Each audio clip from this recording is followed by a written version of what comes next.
Welcome back, everybody, to another episode of Jupiter's CROCK, which it will forever be known, regardless of whether or not we are discussing ancient Roman television shows. Who knows? We might talk about pirates in the future, and it'll still be called Jupiter's CROCK. Hopefully Ronan's okay with that. If not, I don't give a fuck. Hi, Ronan. Introduce yourself to everybody. Yep. I'm him. Yes, I am him.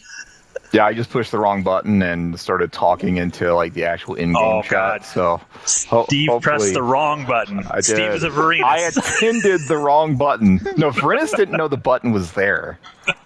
That's true. So not everybody knows, and you need a homeboy to tell you about it. That's what makes him so good. That's why he's a real homie. Yeah, Pullo is doing the Lord's work here. So we are back with episode 4 of Rome, season 1 of Rome. It's called Stealing from Saturn.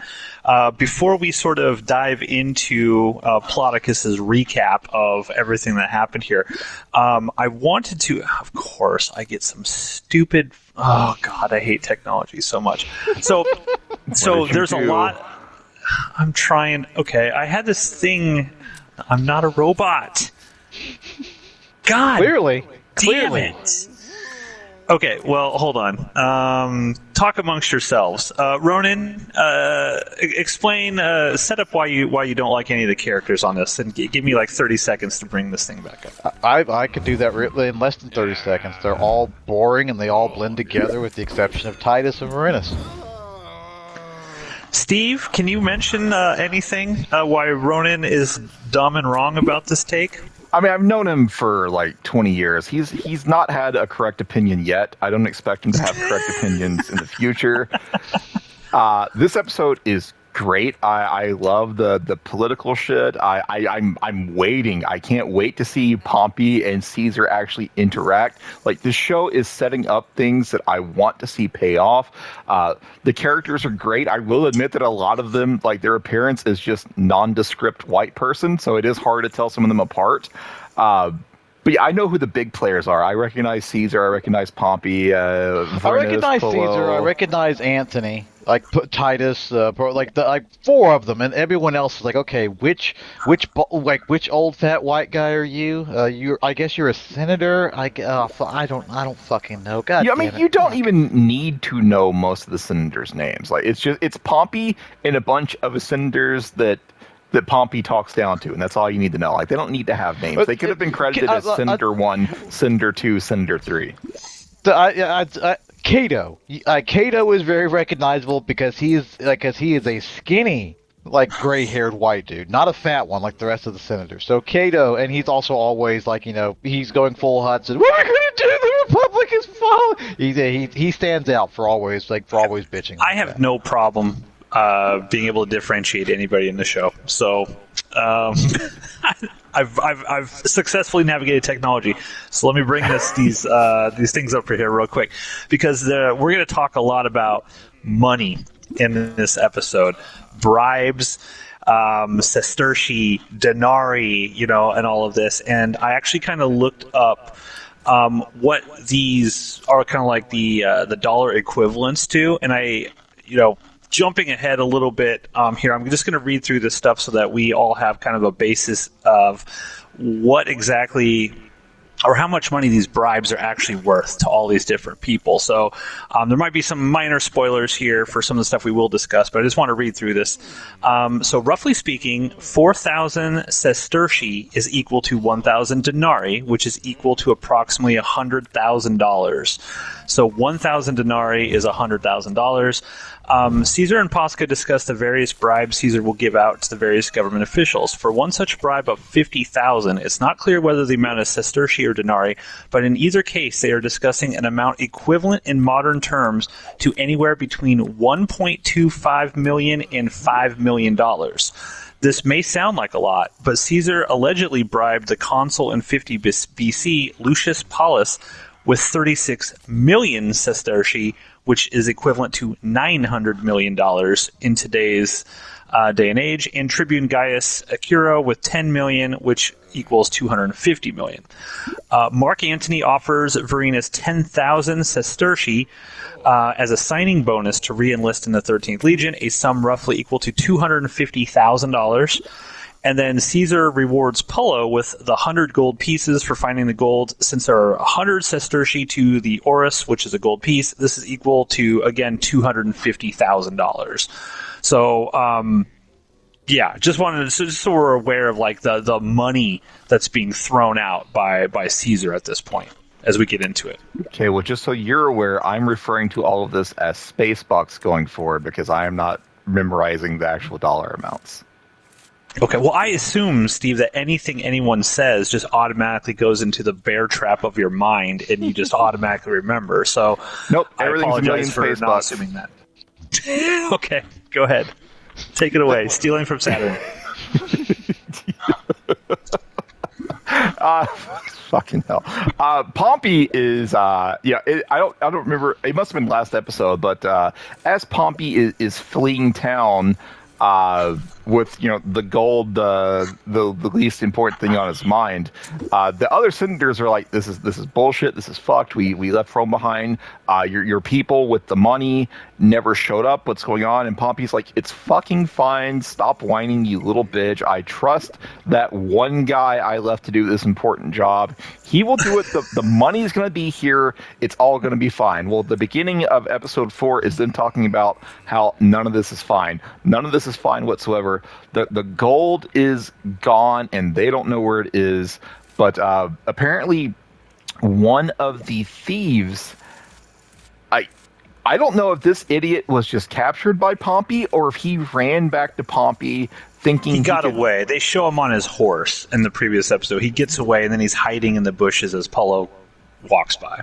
Okay, I completely missed all that. Anyway, but one of the thieves that stole the gold was captured by Pompey, and he's being tortured by Pompey's son, like Quintus. I think that's the guy's name. That made me happy. I smiled like Quintus, and then they're also like, yes, we were like tomorrow night we will be in Capua, sleeping in a warm house. Like, that makes me feel nice. That's nice. Capua, people named Quintus. It takes you back to a better time. I mean, probably hanging out at the House of Asher, honestly, and having a good old time. Probably, it could be, because this is still this is within living memory of the Spartacus rebellion. So you see, it all ties together. That's what we've been saying. It all ties together. This is a sequel to Spartacus, clearly, or rather, maybe Spartacus was a prequel to this, but it's all connected. It's all connected. What is wrong with that guy's head? Yes. Anyways, so Quintus has been torturing the shit out of this guy, and Quintus finally comes in, and he's like, I know what happened to the gold. They tried to steal it, but then the gold was stolen instead by Caesar's people. But Pompey's like, I have spies everywhere, and I know for sure that Caesar doesn't have the gold. So I don't have it. Caesar doesn't have it. Who has the gold? And so everyone's like, well, Caesar's men must have also, the scouts from Caesar must have also double-crossed Caesar and took the money for themselves. And so Quintus is now going to go and infiltrate Rome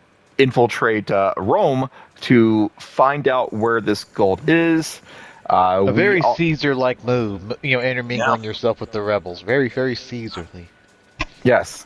Speaking of Caesar, he goes to the augurs, the fortune tellers of ancient Rome, and he wants them to tell the future, but he very specifically wants them to tell a future where the gods are supporting everything that Caesar is currently doing. They're going to work out a deal for 1 million space bucks that we'll talk about later. It's good to know you could always bribe the church. That's good to know that always happens throughout all of human history. I like the scene where Caesar walks in and he's not like laying his dick on the table like, I am Caesar, you will do what I want. He takes a very respectful tone to the auguries, like the auguries or augurs or whatever, like, state your name, citizen. And he doesn't just say, bitch, I'm Caesar, you know who I am. He goes through the process of trying to get in the augurs. He likes saying his full title name. Let's get this. He likes being able to say, I am Caesar, son of Jupiter. There's a reason, because Caesar wants the people on his side. He can't disrespect the gods, because that would be a really bad sign. People are already pissed off that he's done this. He doesn't want to rock the boat with the Roman citizens, because again, he doesn't have that many men in town. It's pretty easy if there was a sort of a revolt or a riot or something, he's going to probably be murdered by the citizens. So he's trying to do everything by the book. With a large crowd of angry protesters formed at the Capitol building, it would probably be pretty bad for him. While spending millions of space bucks. Space bucks. So at this point, I don't remember the order that all this happens, but there's like multiple parties going on in this episode. Adia is throwing a party for Caesar. Meanwhile, Varinus, who has completely, he's retired from being a soldier, he's trying to throw like a party or a banquet because he wants to start his own business. So I guess let's talk about Varinus first. Otherwise, I'm not going to be able to keep these straight. Varinus is going to he's going to become like a grocer / slave trader / supply person. That's his plan. But he gets called by Mark Antony to just go and have a chat with Mark Antony, and Mark Antony apparently is very cool with the whole desertion thing. Well, no, he didn't desert. It's not deserted. That was Varinus' complete point here. Mark Antony tries to talk a big game. He's like, I could have you crucified. Yes, he's like, I could have you crucified for desertion, and Varinus is like, no, you fucking can't. I didn't desert.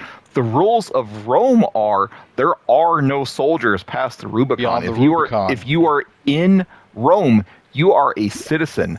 I did not desert you. I became a normal citizen when I entered Rome.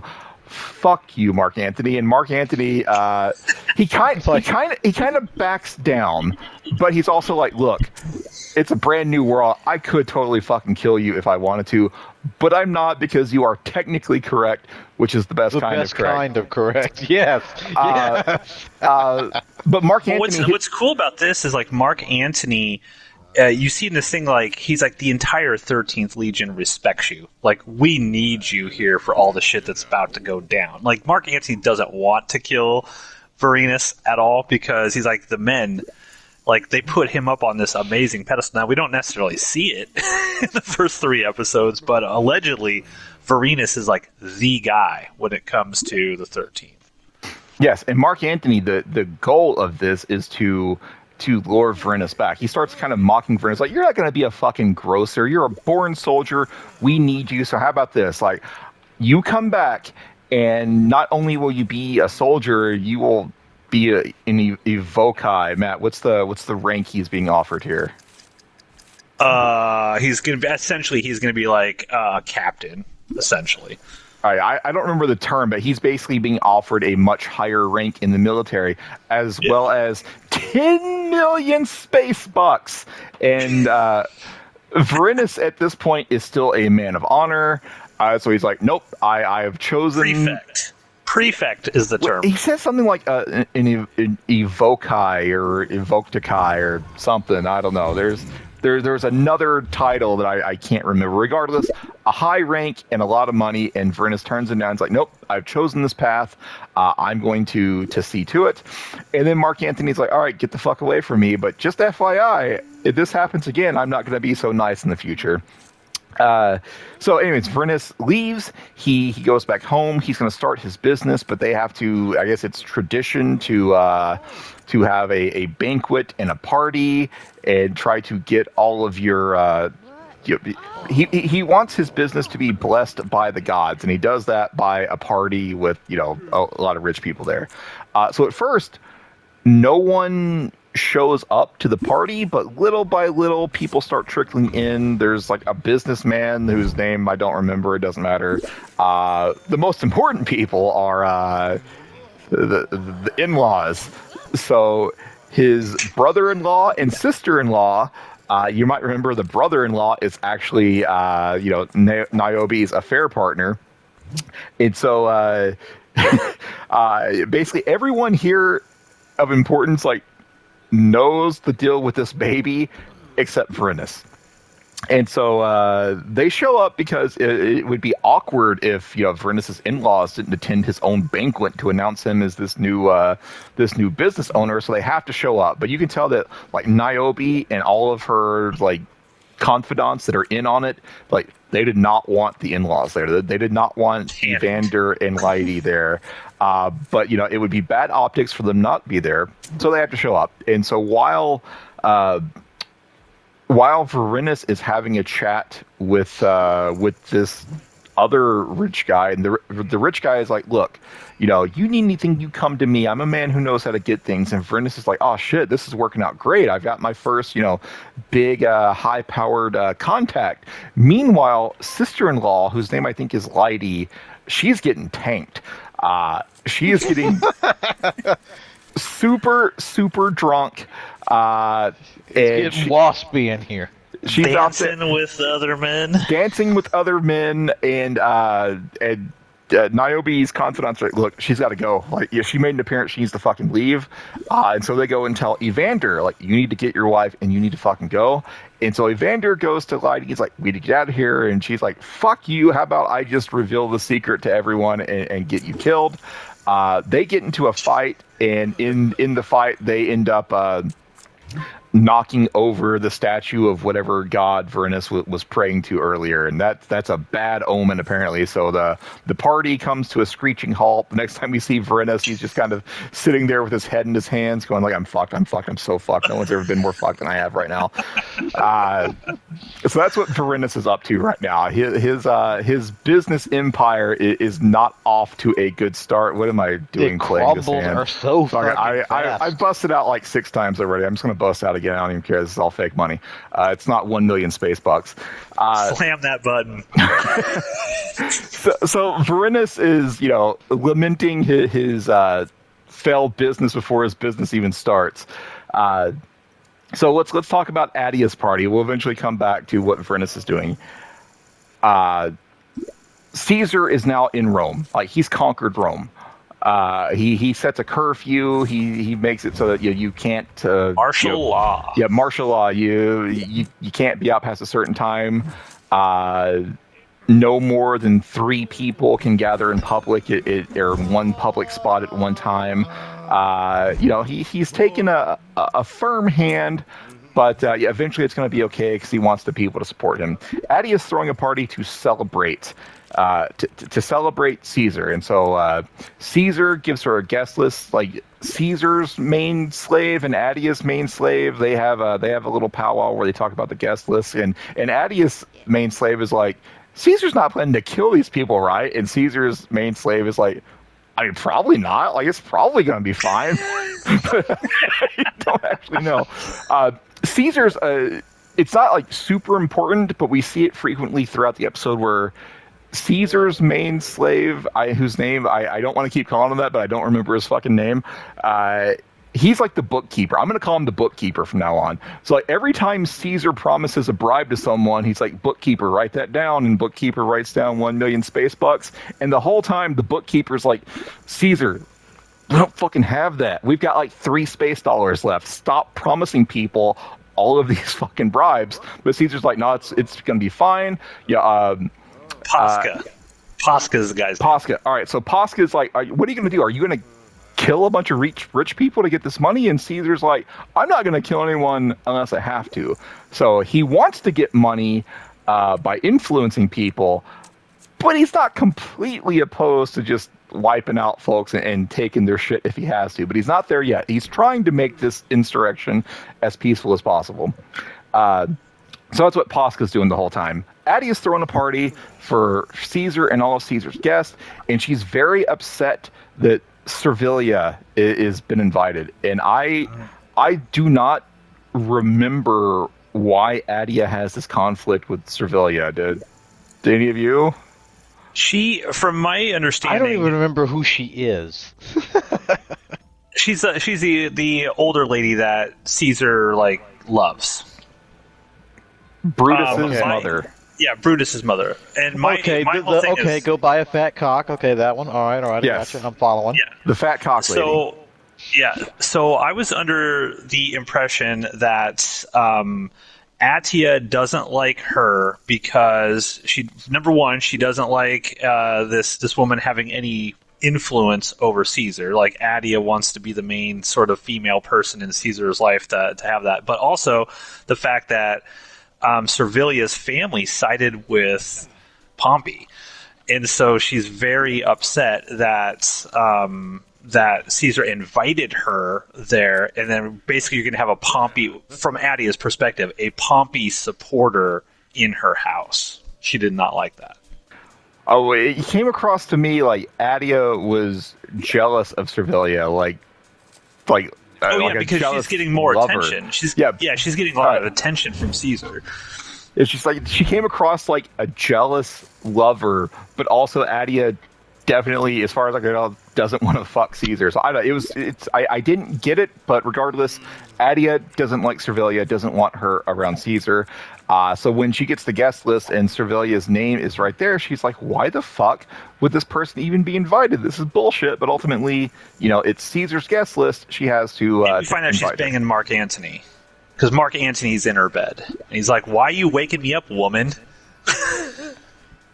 Yeah, Mark Antony doesn't exactly treat Attia with respect, but Attia also doesn't care. But anyways, they're going to have this party. And Caesar wants no shellfish. He wants all of these people to be invited. There's a great scene where, like, immediately after Attia, like, looking at the guest list and be like, what the fuck is Servilia doing here? It's now the time of the party, and Servilia shows up, and Attia's like, oh, Servilia, so good of you to be here. I insisted that you show up to the party. Like, she's such a two-faced asshole, and I love her for it. So they're having this party. Caesar's wife, who I didn't even know was in this show, if she showed up previously, I don't remember her, like Calpurnia. Caesar takes his actual wife to this party where, she knows what's up between Caesar and Servilia. Whatever. Caesar's just going around handing out bribes. He has a conversation with the main augur, and he's like, oh, I forgot your wife's birthday last year. Oh, I better make it up to her. How does 30 million space bucks sound? And my wife has such expensive taste. She would eat oysters for breakfast. She would have all the slaves wearing silk. I might need more space bucks. I might need 50 million space bucks. And then Mark Antony's like, all right, listen, how about we just fucking kill you? 40 million space bucks is our final offer. And the augur is like, oh, yes, I think 40 million space bucks would be a fine. It would be a fine birthday gift. My wife loves you so much. I think this will be. I think she's probably going to continue to love you. So basically, Caesar is bribing the augur to tell the public that the gods favor what Caesar is doing. So let's cut back over to Vorenus for a little bit. Vorenus, his business is off to a bad start. Things are not going his way, and then in comes Quintus. Quintus has successfully infiltrated Rome, and he goes to Quintus. It's like, where's the money? It's about to get all Stewie and Brian. It's where's my money, man? Where's my money? Vernus has no idea what he's talking about. He's like, what the fuck are you talking about? I don't have any goddamn money. Do I look like I have any fucking money? And Quintus, Quintus, takes his wife hostage, puts a knife to Vernus's throat, and is like, listen, I know you've got the money. Tell me where the money is. And Vernus is like, I don't have any fucking money, dude. Just then, Titus Pullo on a cart, a crowd of people kept bringing him a cart of slaves carrying him around. He's just throwing gold coins as he comes wrapped in like robes, like fine silk. The girl who he rescued that was tied behind the cart. Does she have a name yet? By the way. No, just cart girl. Well, Pullo's I don't even know if cart she said girl. a word yet. I don't think she said anything either. Titus Pullo and Cart Girl arrive being pulled in a carriage. They've got like rich people robes on. They're throwing money, and Pullo is he's laughing. He's having a good time. He's coming to see Vorenus. Yes. He's a real one. He's a straight up homie. Yes, all in. He's going to visit his good friend Vorenus because Varinus, I'm not entirely sure Varinus actually likes Pullo so much as he just respects Pullo's fighting ability. But Pullo is dedicated to Varinus. Yeah, Pullo is all in. Crazy. It's this crazy. Is a toxic ass relationship going on here. The first 2 episodes, even into the 3rd episode, it feels pretty clear that Varinus does not give a shit about Pullo at all. Like, he's pissed off at Pullo that he has to go on these adventures with him initially in episode 1. He doesn't like that Pullo doesn't follow orders. He's basically like, peace out, dude. I'm done. I'm retired. Don't ever talk to me again, sort of thing. Pullo does not. He doesn't get the hint. He's just like, this is my best friend. He shows up with his money. He can't wait to see his good friend Varinus. So Pullo walks in, and he immediately recognizes that something is up. Yeah. I love the look on Ray Stevens' face. He walks in, and he's like, got this smile, and all of a sudden he's like, shit's about to get real. Shit's about to get real. I'm gonna fucking murder some people. If put either one of the 3 of us in this situation, one of us is in this bad situation, the other one comes in, I guarantee you, none of us, we would all we would throw our hands up, back the fuck away. Not Titus fucking Pullo. He was built different. He comes in. Are you saying that we would not protect each other in this situation? Is that 100%? 100%. But Titus fucking Pullo, he's like, you can tell deep down inside, he is thrilled that this has happened. It's like, I haven't whooped a motherfucker's ass all goddamn day. He is ready for this shit. Yes, because he shows up. He immediately recognizes the problem. Quintus tries to talk a big game because Quintus has 10 people with him. Meanwhile, it's just Titus and Varinus. And so, what does Pullo do? He pulls out a fat stack of gold. He throws a handful of gold into the air. Throws it into the air, which immediately makes all of Quintus's men try to grab the gold. They just stop fighting and grab the gold. And so Pullo, of course, kicks the shit out of Quintus. They take him hostage. Very smartly, they don't kill him. So now Pullo has to talk to Varinus about what's happening. He's like, Pullo's like, I stole all the gold. I stole all the gold. Hey, Varinus, look, listen, you and me. I was going to give you some. We take the fucking gold. We just we run our asses to the coast. We take the first boat out of here. We don't look back. And Varinus is like, you're so fucking stupid. You just you were a common soldier and you just marched through Rome throwing gold coins in the air. You've announced to the world that you are rich. By this time tomorrow, everyone in the fucking Republic is gonna know that you're rich. There's no scenario where you get away with this. And you brought this to my door, you son of a bitch. And Pullo's like, shit, what do I do? And Varinus is like, listen. He has that moment of realization. Oh God, I'm so stupid. Oh, yes, God. He's like, you take Quintus, you take him to Caesar, you throw yourself on the mercy of Caesar and give the gold back and hope he lets you live. And Pullo's like, that exact thing, word for fucking word. That's exactly what he does. Yes. So Pullo. So in the midst of the party where Caesar is bribing everyone, Mark Antony and Caesar, get word, hey, Titus Pullo's out here. Sorry, wait! You forgot one thing about that interaction between Pullo and Varinus. Pullo's like, bro, can you come with me at least? Varinus is like, you got yourself into this. You're gonna fucking get yourself out of it. This is your mess. You clean it up. And Pullo looks so sad by that. I love that. He's like, please come with me. Yes. Please help. Please come with me. Pullo continues to be more of a bro than Varinus is to Pullo. Yes. So Pullo does exactly what Varinus, because there's another scene that I actually loved. Varinus is retired. He's not in the military anymore. And Pullo knows that, but as soon as Varinus yells, that's an order, Pullo straightens right the fuck up like he has just received an order from a commanding officer. He still respects Varinus as a commanding officer, even though Varinus has left the military, which fully supports what Mark Antony was telling Varinus earlier on in the episode. See, it's all connected. And that's the thing. Varinus is like, he's still in commander mode, right? It's like even though he's not in the military anymore, technically, he can't not be that person, which is why we're going to see him eventually go back into by the the way, military. one thing about Verinus that I wanted to mention earlier and I forgot.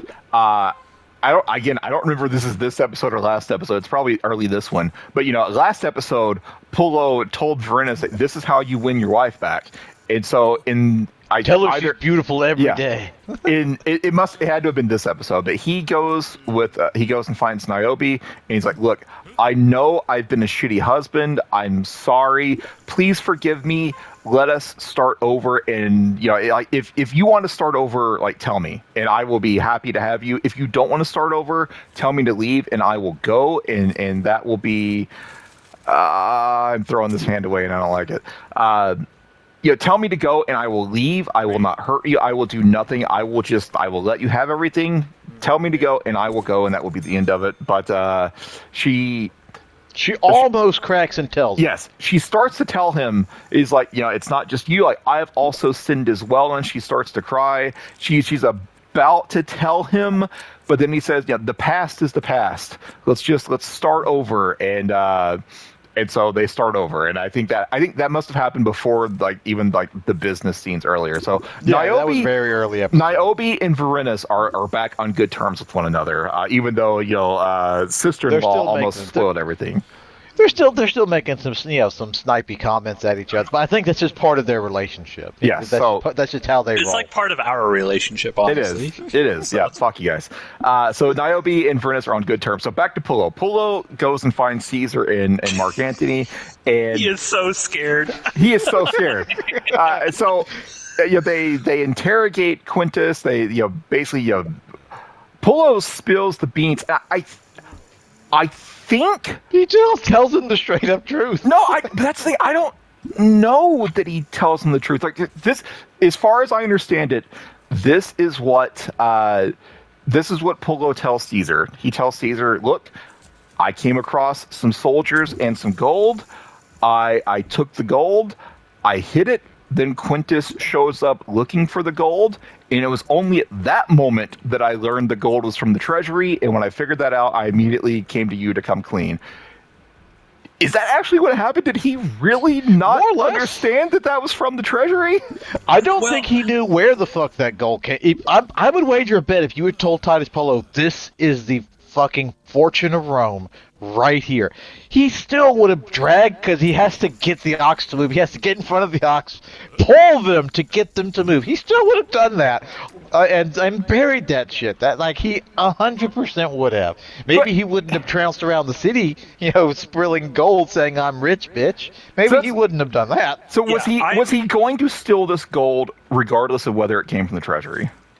I see. That's where I disagree. I disagree with Ronan on this, because I think it's completely plausible to me, because they've established that Pullo's kind of dumb, like he doesn't really get right. That he would not have realized that all that gold is actually from the Roman treasury, because honestly, who would have ever expected that?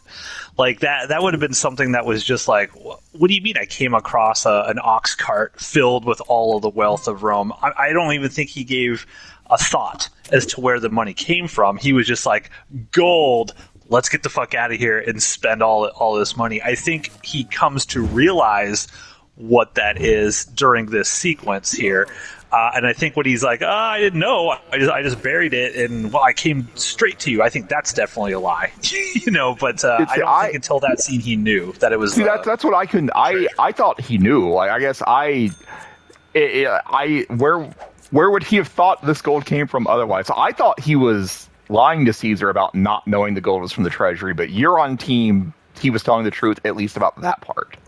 I think so, because if he had known it was the gold from the Roman treasury, it would be really stupid to be throwing gold pieces out in Rome when you're a common soldier.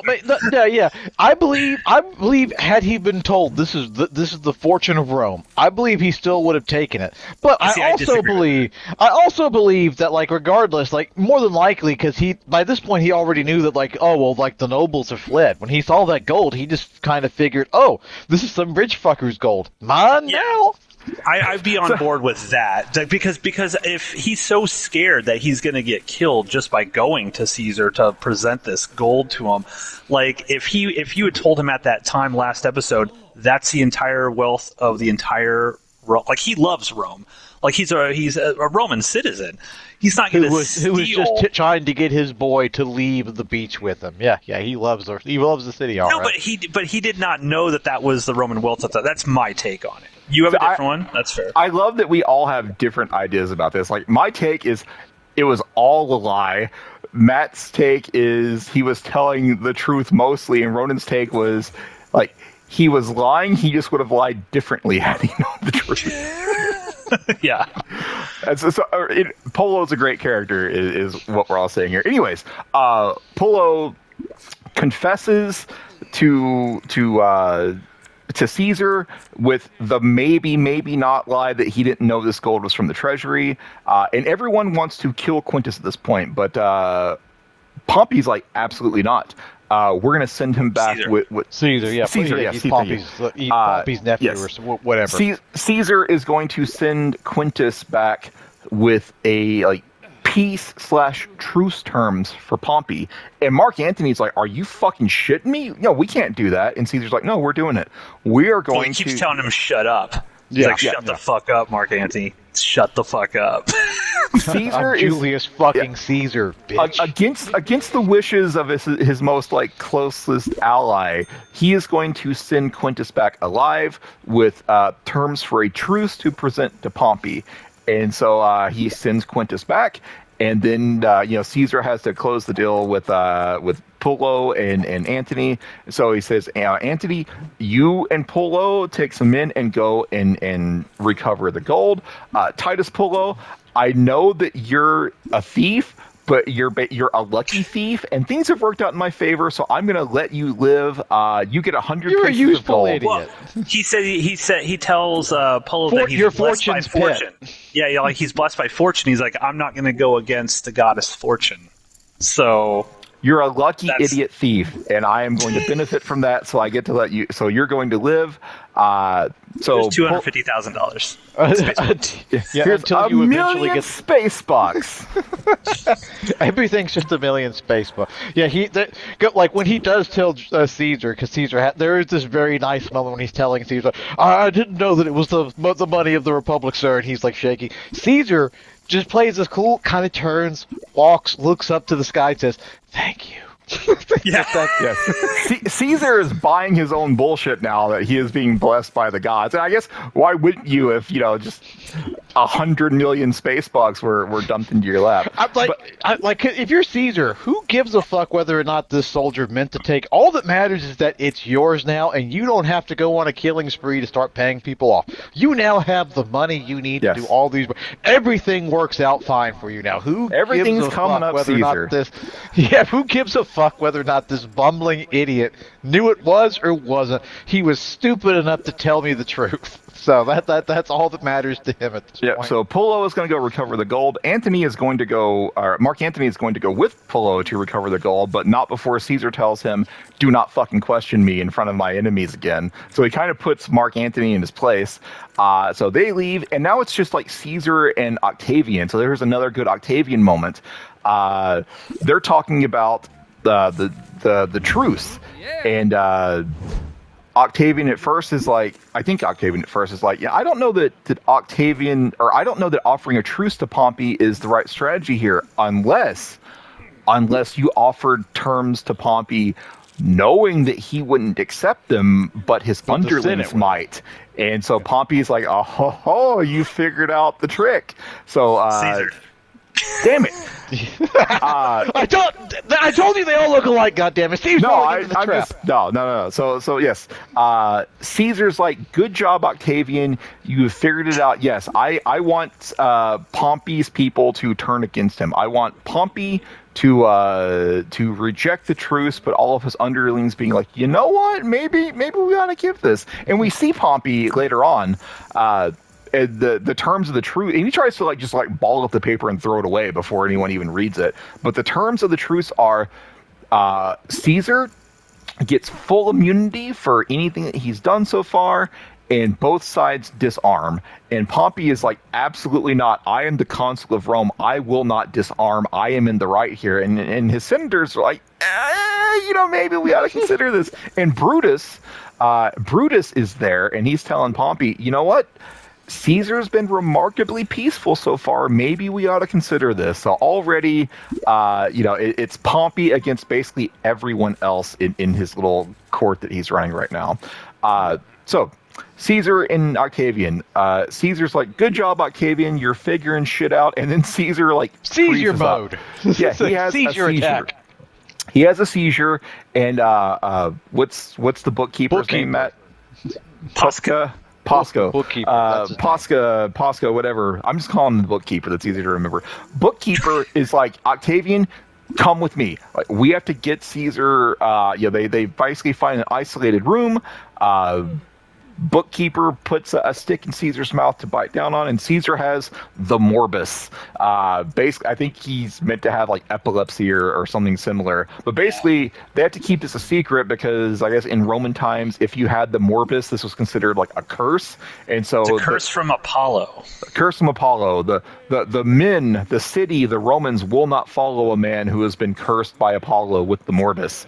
And so Octavian is sworn to secrecy, and so the three of them leave the room, and like one of I think like Adia's like main cook sees them like come out of the room. Something who sees this, yeah. At first, it's like, what is this person thinking? Like, does she know that they have the morbus? At the same time, these three men all come out of this room where they were isolated. They come out sweaty. So I was thinking, is she thinking something completely different happened in there? She only seen Caesar and Octavian come out of the room. She doesn't see Posca come out of the room, and she just hears grunting. Yeah, grunting, and then she looks and she hears the grunting, and she walks out, and she's like, "Oh, they're banging." And she goes off to tell all right. We had the same interpretation of that scene and what the cook was thinking. But regardless, Octavian is sworn to secrecy. Caesar goes back to the party. He's mingling with everyone. He bribed the augur earlier. He had an interaction with Servilia, which I'm not even sure. Does Caesar know that Brutus went with Pompey at this point, or does he just know that Brutus isn't there? Yes, because at the initial party, he goes up to her. I think we didn't mention this, but when he first walks into Attia's party, he's going around talking to people, and he stops in front of Servilia, and he's like, "Oh, it's so lovely to see you." Again, of course, he's with his wife at that point, so he can't be like, "God, I want to bang you." But he's like, "It's so sad that your son isn't here." Right, I remember that. And she goes, he sends his apologies and hopes that you'll be, understanding of his position. And he goes, let him send word to Brutus that he's still a dear friend of mine. Right, so he understands that. All right, so it's not explicitly said that yes, Caesar knows Brutus is with Pompey, but it's Caesar. He figured it out. Well, no, but nobody who supports Pompey is in the city anymore. That's true. So that's why. I was thinking maybe wasn't there. But I mean, Vorenus also wasn't at the party, and Vorenus supports Caesar. But he's a common man. All right. Whatever. We agree that Caesar knows that Brutus is with Pompey. All right. So anyways, they had the party. All the bribes are handed out. Attia is distraught that Caesar got to interact with Servilia. It's late at night. Caesar's just recovered from his seizure. He and Calpurnia, they go to leave, and Caesar's like, actually, you know what? I'm going to stay behind, and I'm gonna conduct some business. And Calpurnia's like, business at night? Yep, business at night. Nothing to see here. And so Calpurnia leaves, and she knows exactly what's about to happen. But Caesar and Servilia end up hooking up.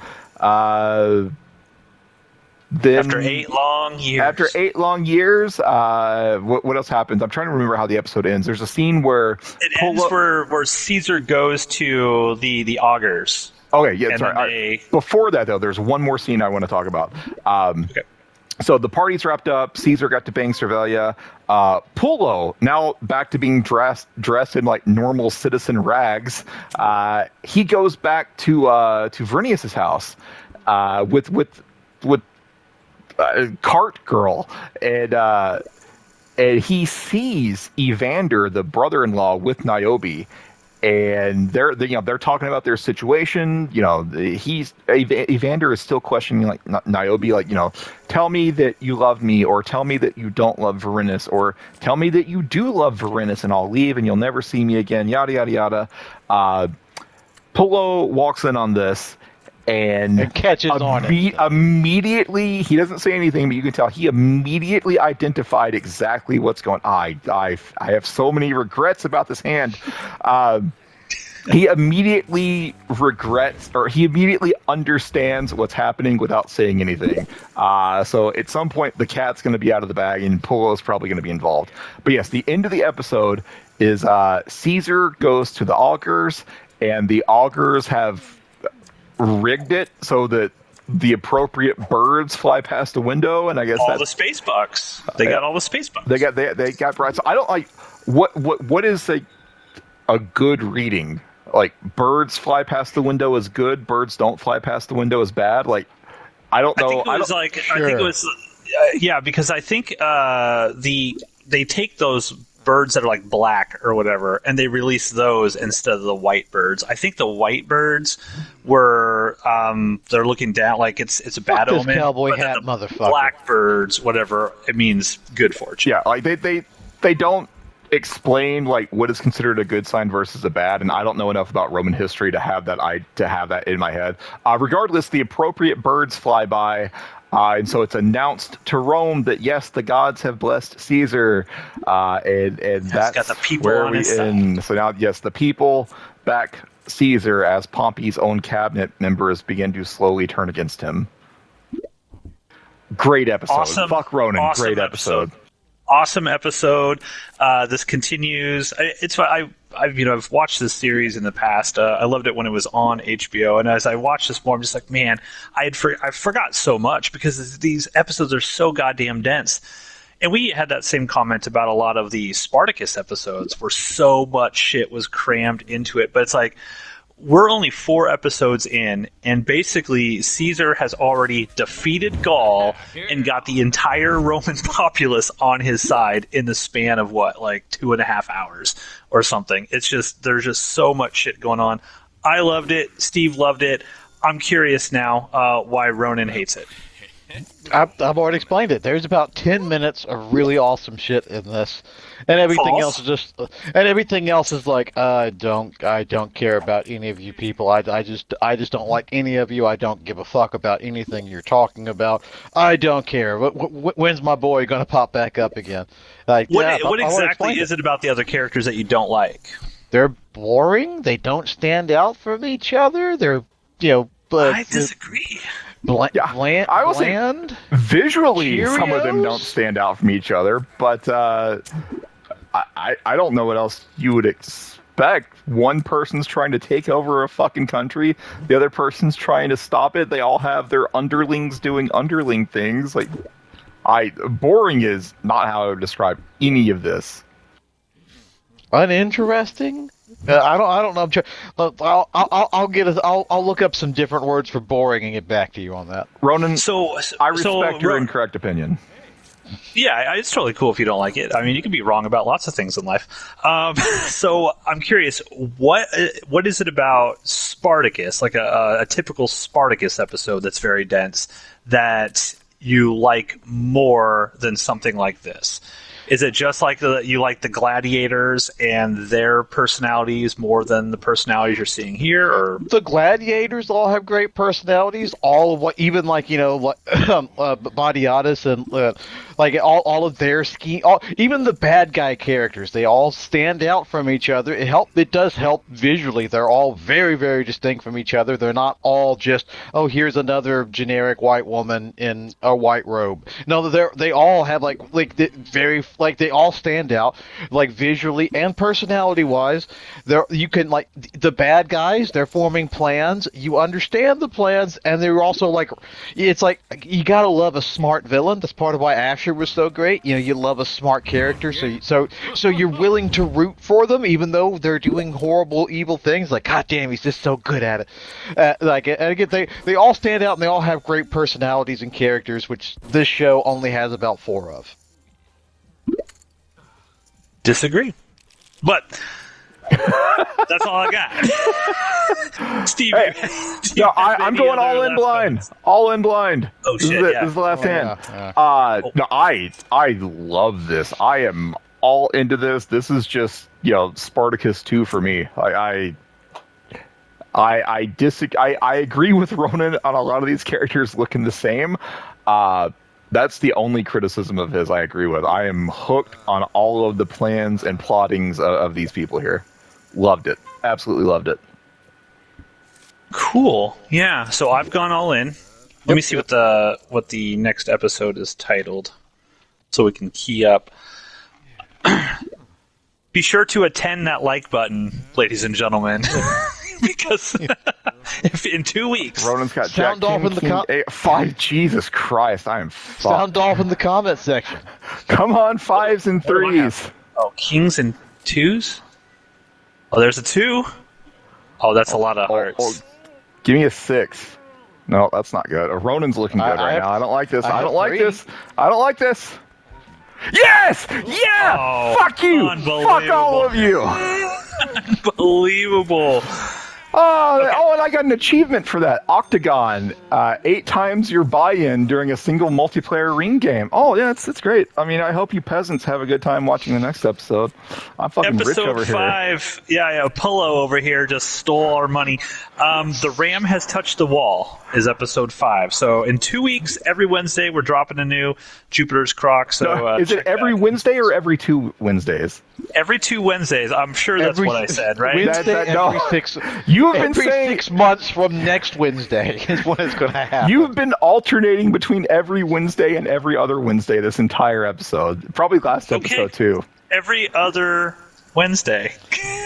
every other Wednesday that falls on a lunar new moon that also happens. Jesus fucking on- Christ. Thank you everyone. Goodbye. We're done. Everybody stop talking. Bitch.